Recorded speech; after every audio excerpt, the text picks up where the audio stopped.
Good evening friends and audience, কেমন আছেন সবাই? আশা করি ভালো আছেন।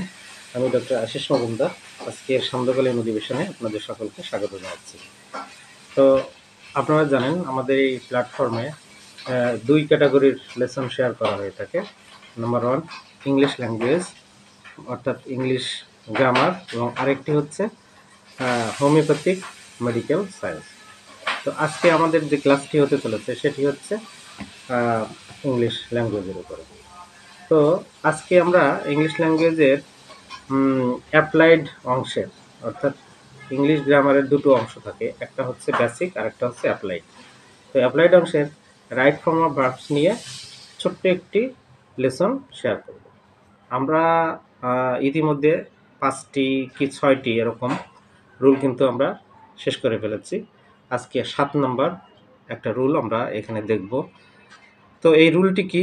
আমরা বলেছিলাম যে আমরা এখানে মোট 11টি রুলের কথা বলবো, যে রুলগুলো 50-60টি রুলকে ডমিনেট করে, বা এইটা যদি আপনি জানতে পারেন তাহলে ওইগুলো অটোমেটিক এর ভিতরেই শেখা হয়ে যাবে। সবগুলো ফর্মুলা, এই 11টি ফর্মুলা যেগুলো আমি এখানে বলবো বা শেখাবো তার ভিতরে ইনবিল্ট করা আছে।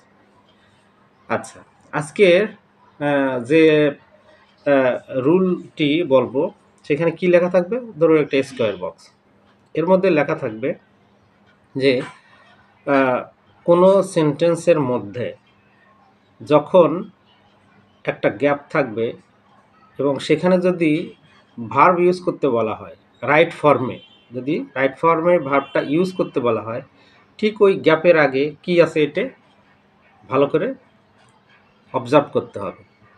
তো ঠিক ওই গ্যাপটি বা ড্যাশের আগে যদি বি লেখা থাকে, বি, ওই বি লেখা থাকলে এবার এই গ্যাপে যে ভার্বটি ইউজ করতে বলবে ওটার অবশ্যই কি হবে? পাস্ট পার্টিসিপল ফর্ম হবে। তো একটা এক্সাম্পল দিই, তাহলে এটা ক্লিয়ার হয়ে যাবে। যদি এরকম বলে, মানি ইজ এ থিং, কি বললাম? মানি ইজ এ থিং, টাকা একটা জিনিস, by which everything can be dash. কি বললাম? Money is a thing by which everything can be dash. ওই ড্যাশে অর্থাৎ ওই ফাঁকা জায়গাতে একটা ভার্ব ইউজ করতে হবে, সেটা হলো কি? ডু, অথবা পারচেজ, যে কোনো একটা থাকতে পারে। ডু যদি থাকে আমাকে দিতে হবে ডান। কি বললাম? ডু থাকলে ডন লিখতে হবে। আর যদি পারচেজ থাকে তাহলে কি লিখতে হবে? পারচেজড, ফার্স্ট পার্টিসিপল দিতে হবে। তাহলে অর্থটা কি দাঁড়ালো?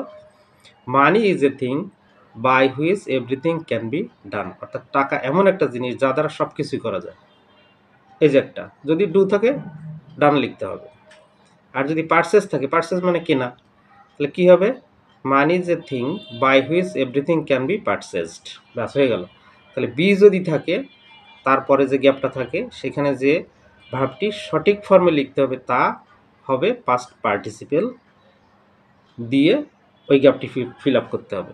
তো এই ছিল আজকে আমাদের ছোট্ট একটি লেসন। এরপরে বাকি যেগুলো লেসনগুলো আছে আমরা ধাপে ধাপে শেষ করব। তো আপনার সাথে থাকবেন, পাশে থাকবেন। আজকের মতো ক্লাস শেষ করছি। শুভ সন্ধ্যা।